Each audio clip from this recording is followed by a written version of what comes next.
Nyarlathotep. Nyarlathotep, the crawling chaos. I am the last. I will tell the audient void. I do not recall distinctly when it began, but it was months ago. The general tension was horrible.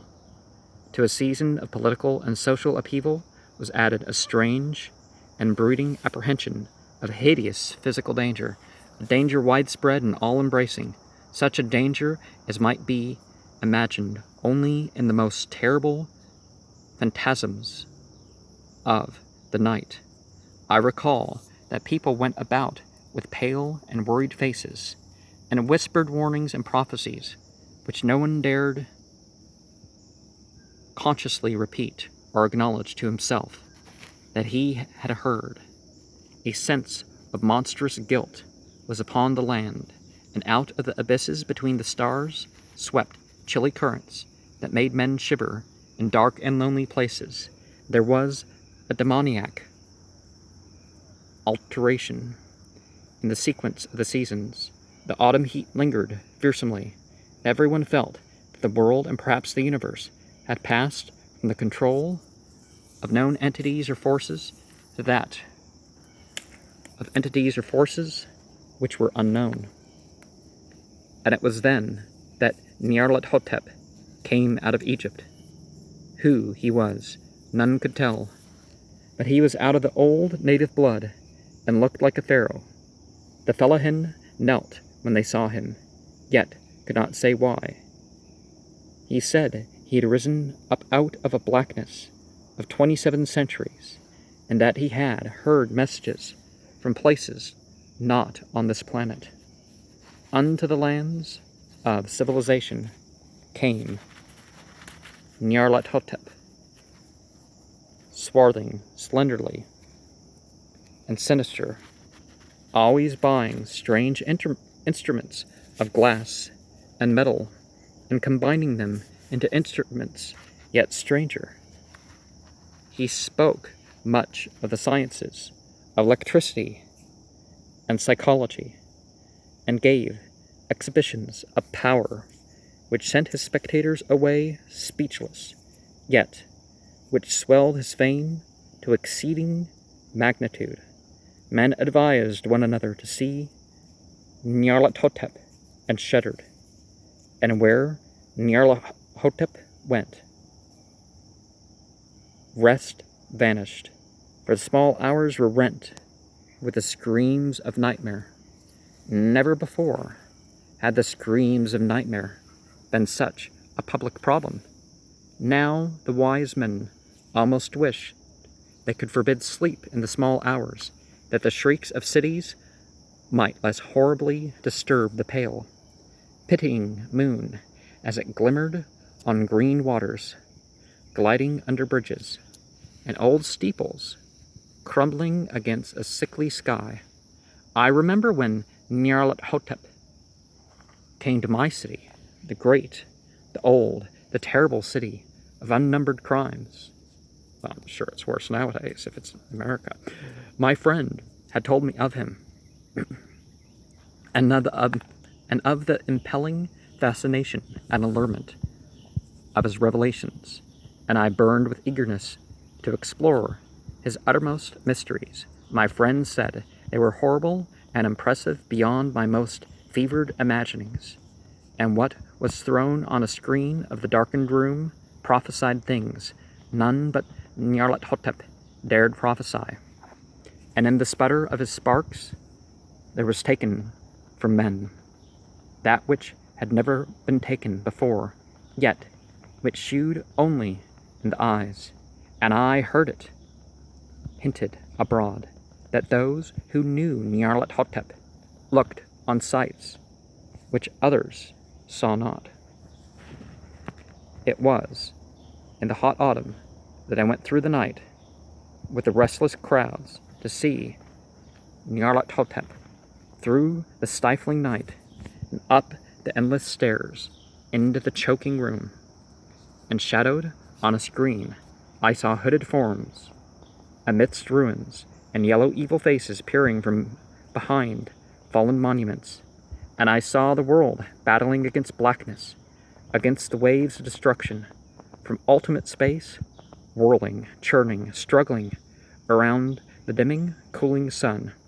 Then the sparks played amazingly around the heads of the spectators, and hair stood up on end, while shadows, more grotesque than I can tell, came out and squatted on the heads. And when I, who was colder and more scientific than the rest, mumbled a trembling protest about imposture and static electricity, Nyarlathotep drove us all out, down the dizzying stairs, into the damp, hot, deserted, midnight streets. I screamed aloud that I was not afraid, that I never could be afraid, and others screamed with me for solace. We swore to one another that the city was exactly the same and still alive. And when the electric lights began to fade, we cursed the company over and over again, and I laughed at the queer faces we made. Well, this shutting down power. Oh, the COVID's causing power problems for the next couple days. No, it's not.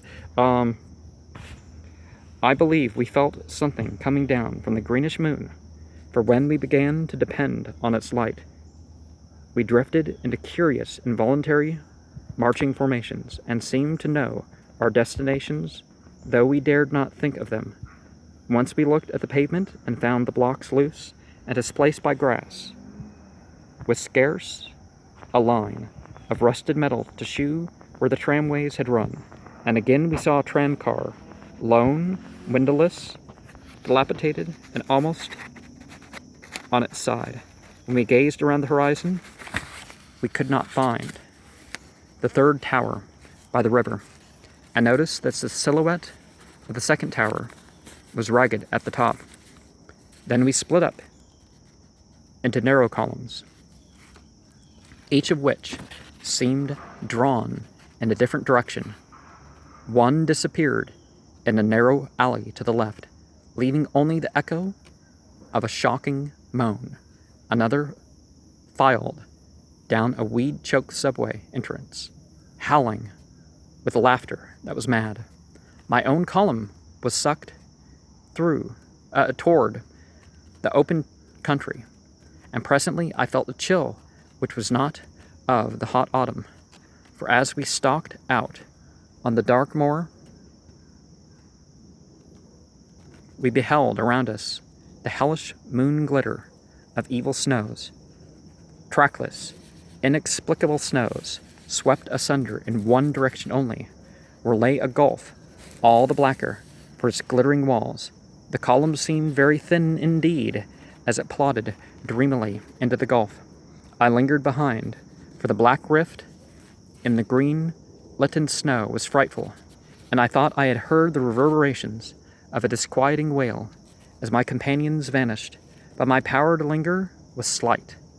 As if beckoned by those who had gone before, I half floated between the titanic stone drifts, quivering and afraid, into the sightless vortex of the unimaginable, screamingly sentient, dumbly delirious. Only those that are called gods that were can tell. A sickened, sensitive shadow writhing in the hands that are not hands, and whirled blindly past ghastly midnights of rotting creation and corpses of dead worlds, with sores that were cities, charnel winds that brush the pallid stars and make them flicker low. Beyond the worlds, vague ghosts of monstrous things, half-seen columns of unsanctified temples that rest on nameless rocks beneath space and reach up to dizzy vacua above the spears of light and darkness.